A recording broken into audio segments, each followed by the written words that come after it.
I want to introduce the panel that we have today. Wow. I want to begin here in that order. Deputy Speaker at the National Assembly, Moses Chiboi, karibu sana to the show. John Buddy, the Leader of Minority at the National Assembly, karibu sana. Naisula Lesuda, the Member of Parliament for Samburu West, karibu sana to the show. And of course, joining us shortly will be Adin Duale, the Leader of Majority at the National Assembly. We are trying to make sure that he's able to speak to us. So as soon as he's able to, he'll be joining the conversation. But let's begin from the point of the examinations that kick off today. And we've seen the various cabinet secretaries at different places exuding confidence that this will be a fair one. We will not have incidences that were witnessed in the years of 2015, 2016. Do you think we're at that point, and how confident are you with the leadership at the Education Ministry as you get into this? You may begin. Thank you. Well, I must say that progress has been made in terms of management of examination in this country. I think we will all agree that at one point I think we had lost it. Looking at the malpractices that we witnessed in a couple of years, the credibility and integrity of exams was thoroughly compromised. But I think lately some effort has been made in ensuring that these malpractices are minimized, if not eliminated. However, there is also debate on the way it is being done, because again, when you watch Professor Magoha and you watch the others, I think they are causing a lot of fear and terror to our children, and attacking parents for no reason. The parents are not administering exams. So why do you speak to us? Just administer exams in a proper way. And maybe it's because of what we have known as a country, our history. Yeah, but that is, parents don't set exams, we don't keep the papers, we don't keep, we don't mark them. So it is the duty of the examining body and the duty of the government to ensure that that is done properly. Finally, let me just say, I think Kenyans need to reduce the premium that we attach on the papers of certificates, because that is why even degrees are bought all over the place, in the streets, because you have put too much premium as opposed to the papers, as opposed to quality or capacity of individuals. And I think that is costing this country a lot. Thank you. Deputy Speaker, so yes, he says that the Cabinet Secretary is being too harsh and hard on parents, but from the history that we have come from, do you think that kind of leadership and tone is what is necessary to keep those people that may want to interfere with the examination at bay? Yes, I think so. I think we should be, hard in terms of trying to eliminate malpractices in examinations. Because, if we put good quality into our education system, then we become sellable, even outside the country and elsewhere. But I agree with the Honorable Badi, especially on the issue of putting a lot of premium to examinations and things that are tested just on a day, after a long period of time when the students are prepared. They are prepared for 8 years, for example, and then just in one day, you decide that this is a clever or not a clever student. But quite a lot of work has been done, in my opinion, and that is good. In fact, what I really like about the examinations now is that they come out in good time. Remember, it used to take quite a long time, but now where the results come out quickly, which is good. Honorable, sort of both gentlemen saying that we've come from a long way, fantastic, right? But still in 2019, we're having this conversation of the fact that there's some pupils in Kenya in 2019 who could miss exams due to infrastructure problems. Roads are not there to make sure the exam papers get to certain parts in the country. We're having this conversation in 2019. Yeah. So thank you for having us. We've just heard from the CS, and we know that it is rainy season and it's across the country, and they have assured Kenyans that that has been taken care of, that today exams will start across the country at the same time. It's quite unfortunate, that, and these are conversations, as you've said, that we've continued to have over time, but it also just shows sometimes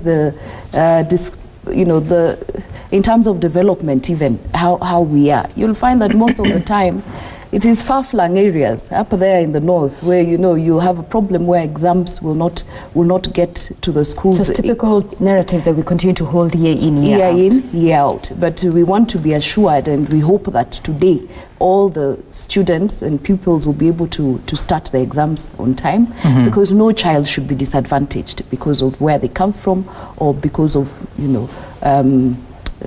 where they come from. Yeah. Leader of Majority, previously you've been very vocal speaking for your region, the Northeastern, and the challenges that the area faces because of the security challenges that lead to low numbers of teachers, and despite efforts to have teachers joining or trainee teachers joining colleges at a lower grade, they still face that challenge. And then now, unfortunately, the same regions are the ones that are affected by the weather. So education is supposed to be an equalizing factor in the country and in the development of the country. So how does Northeastern and other parts that you allow me to say marginalized, how do they survive all these perennial challenges, both weather and man-made? Education is the most unequal thing in Kenya. And examination is very, very unequal. A child in Samburu or in Northhorn is doing the same exam with a child in Makini or Riara. That's where I should start from. It's very, very unequal, both in terms of infrastructure, in terms of teachers. So it's very unequal education. Secondly, I'll tell you without fear of contradiction that examination have been militarized in Kenya. We used to do exams. You'll find cabinet ministers going to schools. You'll find police deployed in schools. And you'll find members or parents removing their children from the 844 system and taking them to the GCE system. Reason that the whole education, 5 years, is tested within 1 day or 2 days or 3 days. And thirdly, it's very, very unfortunate, and we are watching the minister, that even before the exam is done, he's trying to stigmatize some regions and some schools and say that the following centers, exams will be cheated. We need to know what criteria he has used. So the moment... But maybe he has access to a lot of intelligence. No, the moment... we need to know intelligence. The moment the minister says that region is Suba, or that region is Samburu, or that school, they will be cheating, already you have created fear among those students. Invigilating exams is a function of the Kenya National Examination Council and the security agents. It's not a function of the parents, it's not a function of the child. So I think the new system that we are adapting now, that is the way to go. A child must be evaluated, not only on a last day of exams. The care is supposed to be holistic. It's supposed to bring the child. But you cannot say that child might be sick on that day or that week. We are watching, and Professor Magoha cannot, chest thump. I think the last 10 years, what we have done is we have militarized. You know, when I see my child goes to school every day, he is prepared. Why should cabinet ministers, even the president, the deputy president, security agents with their guns blazing, you tell me which country in the world that kind of thing happens? It only happens in Kenya. You don't agree with that, but now leader of Majority, people might look at you and say that you are a person of influence. So how does a region like the Northeastern survive all these challenges in the short and long and medium term? In fact, in Northeastern, the last 10 years, there have been a mass failure in that region. And we are giving the minister a chance to form, or government to form a task force. If they don't do it, either a parliamentary select committee will be formed, or the education committee in parliament will do a thorough investigation. We must find out why certain regions in the country have mass failures. That is the duty of government. Okay. All right. I mean, the Minister of Education cannot sit and just announce where the exams, where children have passed.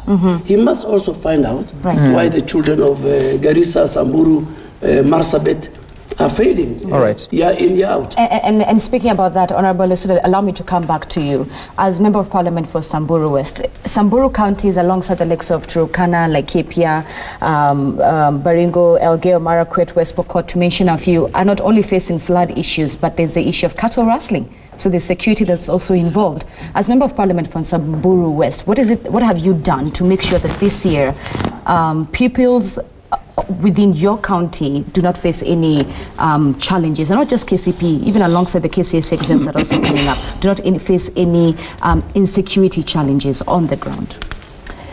Actually, just as has been said by the majority leader, is that security, that militarization of the exams is what needs to be taken to those areas to ensure that those children are safe, their parents are safe, they can access the education centers. I want to tell you for a fact that there are schools in Samburu North. My constituency now is a bit state, but there are places in Samburu North for a fact that I know children might not be able to do their exams. I know some parts of also Baringo County where we always have these issues. I'm not too sure the speaker might mention schools where schools are not opened because of insecurity. Right. Then you want to examine this child the same way with a child who's been going to school every other day. And so those are the issues that we need to look at as a country in terms of security. What are we doing? Our leaders, we are actually really trying. I don't think there's a leader right now who does not want peace for their region. Actually, even leading a constituency or a county that is insecure is too much work. And you can ask members of parliament in their areas. And that's why every day you're seeing them raising questions of insecurity. They want answers every time. Actually, I think the most asked questions in parliament are about matters in security. And I think that is where our focus should be as a country, to ensure that everybody is safe, everybody can access the services that are there, but not to put so much effort in just children to make sure they don't steal exams while they are not even safe to actually access these education centers. All right. Of course, you can join the conversation by texting us your views on 22422. You can tweet us at Citizen TV Kenya, at Samgituku, at Zinzi_K. The hashtag to use is Daybreak. When we come back from the break, we'll be talking about what has been informing conversations in the country before we dive into the conversation about Parliament and the people, because we understand that later this week, the Parliamentary Forum for Committees of the National Assembly will be being held to unveil a few things, a few programs, including that they'll be giving us live proceedings of the committees. Will be, of course, having that conversation on that. Stay tuned.